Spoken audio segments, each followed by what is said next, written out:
नमस्कार मित्रांनो, जय Maharashtra. Latest job update मी आपल्यासाठी घेऊन आलेला आहे. मित्रांनो, नवोदय विद्यालय समिती मार्फत या ठिकाणी बंपर अशी वॅकन्सी निघालेली आहे. तब्बल 1377 जागांसाठी या ठिकाणी वॅकन्सी काढण्यात आलेली आहे. मित्रांनो, अर्ज सुरू होण्याची व अर्ज करायची अंतिम तारीख लवकरच वेबसाईटवरती अपडेट करण्यात येणार आहे. वेबसाईटची लिंक खाली डिस्क्रिप्शन बॉक्स मध्ये दिली आहे आणि ऍडव्हर्टाइजमेंटची पीडीएफ तुम्ही आपल्या टेलिग्राम चॅनलवरती जाऊन देखील डाउनलोड करू शकता. बाकी कोण अप्लाय करू शकतं, कसं अप्लाय करायचं, वयोमर्यादा काय असणार आहे, पगार किती दिला जाईल, हे सर्व काही आपण व्हिडिओमध्ये सविस्तरपणे पाहणार आहोत. त्यासाठी मित्रांनो, व्हिडिओला शेवटपर्यंत नक्की बघा. चॅनलवरती नवीन असाल तर चॅनलला सबस्क्राईब करा, बेल आयकॉनला प्रेस करा आणि जास्तीत जास्त व्हिडिओला शेअर करा. चला तर सुरू करू आजचा हा व्हिडिओ. नमस्कार मित्रांनो, नवोदय विद्यालय समिती मार्फत या ठिकाणी या जागा निघालेल्या आहे आणि यासाठी आपल्याला अप्लाय करायचं आहे. यामध्ये मित्रांनो तुम्ही बघू शकता, female staff nurse group B ची पोस्ट असणार आहे. टोटल ज्या व्हॅकन्सीज आहे त्या व्हॅकन्सी तुम्ही इथे चेक करू शकता. 121 व्हॅकन्सीज आहे. याचप्रमाणे assistant section officer 5 vacancies, audit assistant group B ची पोस्ट आहे त्याच्यासाठी 12, junior translational officer, legal assistant, stenographer, computer operator, catering supervisor, junior secretary assistant group C ची पोस्ट असणार आहे. Junior secretary assistant, electrician cum plumber, lab attendant, mess helper आणि multitasking staff यासारख्या महत्वपूर्ण जागांसाठी या ठिकाणी व्हॅकन्सी निघालेल्या आहे.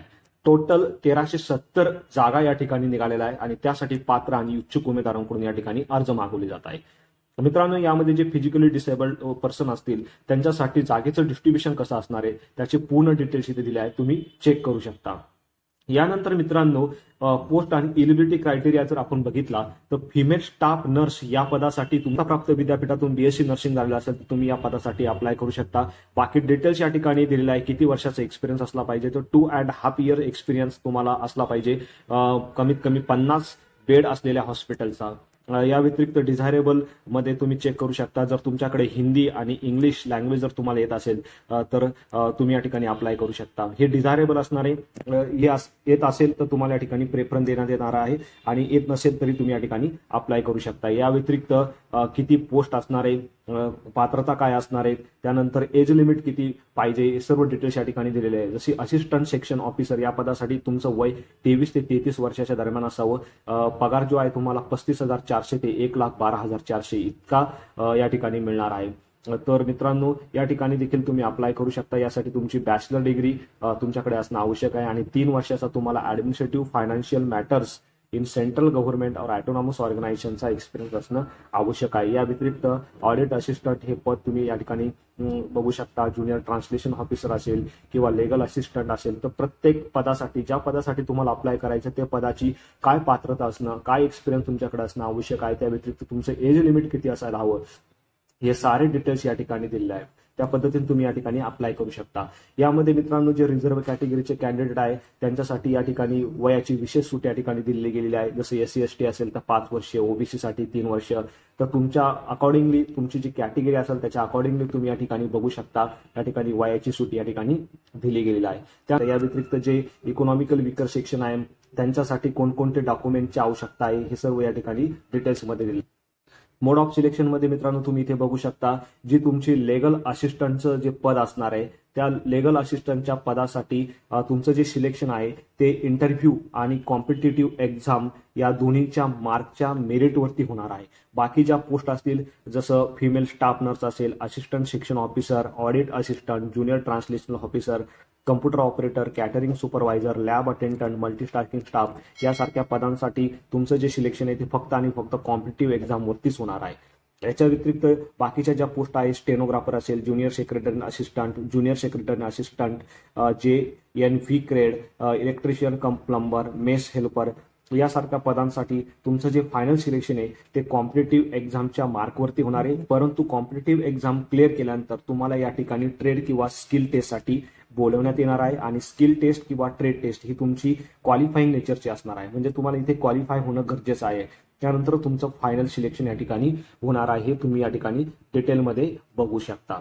त्यानंतर मित्रांनो, खाली आल्यावरती तुम्ही इथे बघू शकता वेगवेगळे सेंटर आपल्या देशामध्ये वेगवेगळ्या राज्यामध्ये या ठिकाणी असणार आहे. यामध्ये महाराष्ट्राचं जे सेंटर तुम्ही बघितलं तर तुमचे मुंबई, पुणे, नागपूर, रत्नागिरी, नाशिक आणि अमरावती असे 6 सेंटर या ठिकाणी असणार आहे.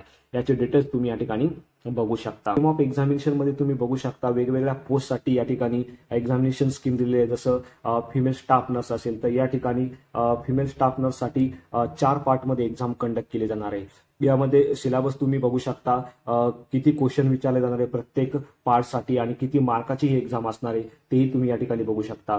तर इथे 120 क्वेश्चन 120 मार्कला विचारले जाणार आहे आणि त्यासाठी 2.5 तासाचा तुमच्याकडे टायमिंग असणार आहे. असंच तुम्ही या बाकीच्या ज्या पोस्ट आहे, असिस्टंट सेक्शन ऑफिसर असेल किंवा ऑडिट असिस्टंट असेल, त्यांचे डिटेल तुम्ही या ठिकाणी चेक करू शकता. यानंतर मित्रांनो बाकीच्या ज्या पोस्ट आहे जसं लिगल असिस्टंट असेल, यासाठी 2 स्टेजमध्ये एक्झाम तुमची कंडक्ट केली जाणार आहे. फर्स्ट स्टेज नंतर तुमची जी सेकंड स्टेज आहे, काही ठिकाणी इंटरव्ह्यू घेतला जाणार आहे, काही पोस्टसाठी या ठिकाणी स्किल टेस्ट और ट्रेस टेस्ट देखील घेतले जाणार आहे. तर तुमच्या अकॉर्डिंगली तुम्ही ज्या पोस्टसाठी अप्लाय करणार आहे त्या पोस्टचा सिलेबस तुम्ही या ठिकाणी मार्किंग स्कीम तुम्ही या ठिकाणी चेक करू शकता.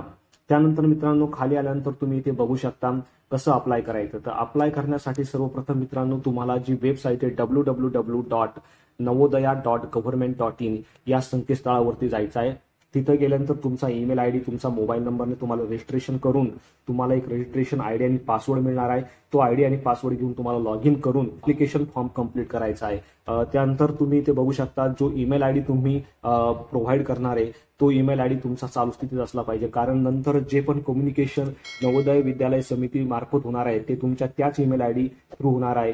तर तो ईमेल आयडी तुमचा चालू असला पाहिजे, हे तुम्हाला लक्षात घ्यायचं आहे. यानंतर ज्या टेस्टसाठी इंटरव्ह्यू असणार आहे त्या टेस्टसाठी या ठिकाणी वेटेज जे आहे ते 70% वेटेज हे तुमचं रिटन एक्झामिनेशनला असेल आणि उरलेलं 30% वेटेज हे तुमचं इंटरव्ह्यूला असणार आहे. हे देखील तुम्ही या ठिकाणी लक्षात घ्यायचं आहे. त्यानंतर मित्रांनो इथे तुम्ही बघू शकता जे आपले SC, SC, SC, ST physically disable पर्सनसाठी कोणत्याही प्रकारची ऍप्लिकेशन फी नसणार आहे. त्यांना फक्त प्रोसेसिंग फी या ठिकाणी द्यायची आहे. त्याचे डिटेल देखील या ठिकाणी दिलेले आहे. यामध्ये जर तुम्हाला फिमेल स्टाफ नर्ससाठी अप्लाय करायचं असेल तर ऍप्लिकेशन फी 1000 रुपये असणार आहे, प्रोसेसिंग फी या ठिकाणी 500 रुपये असणार आहे. असे टोटल 1500 रुपये तुम्हाला या ठिकाणी भरावी लागणार आहे. यामध्ये जर जनरल EWS OBC कॅटेगरीमधून तुम्ही अप्लाय करत असाल तर. बाकी SC, ST फिजिकली डिसेबल कॅटेगरीसाठी या ठिकाणी ऍप्लिकेशन फी नसणार आहे, फक्त प्रोसेसिंग फी असणार आहे, म्हणजे मात्र 500 रुपये त्यांना या ठिकाणी भरावी लागणार आहे. बाकी ज्या पोस्ट आहे मित्रांनो assistant section officer, audit assistant, junior translation officer यासारख्या पदांसाठी या ठिकाणी 500 रुपये ऍप्लिकेशन फी आणि 500 रुपये प्रोसेसिंग फी असे 1000 रुपये टोटल तुम्हाला द्यावी लागणार आहे. पण जर तुम्ही SC, ST किंवा फिजिकली डिसेबल पर्सन आहात तर ऍप्लिकेशन फी या ठिकाणी नील असणार आहे, फक्त प्रोसेसिंग फी 500 रुपये आपल्याला या ठिकाणी भरावी लागणार आहे.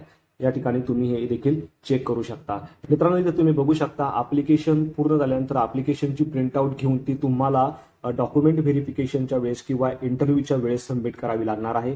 त्यानंतर मित्रांनो टाइम टू टाइम जे पण अपडेट आहे ते अपडेट तुम्हाला www.navodaya.government.in या संकेतस्थळावरून मिळणार आहे.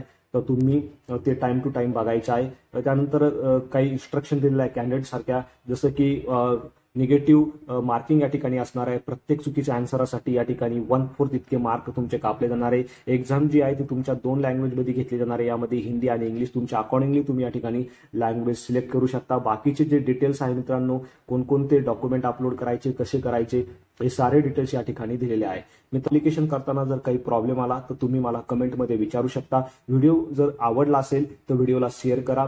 चॅनलवरती नवीन असाल तर चॅनलला सबस्क्राईब करा, बेल आयकॉनला प्रेस करा आणि जास्तीत जास्त व्हिडिओला लोकांपर्यंत पोहोचवा, कारण अशीच नवनवीन जॉब्स रिलेटेड अपडेट आम्ही आपल्यासाठी घेऊन येत असतो. So thank you for watching.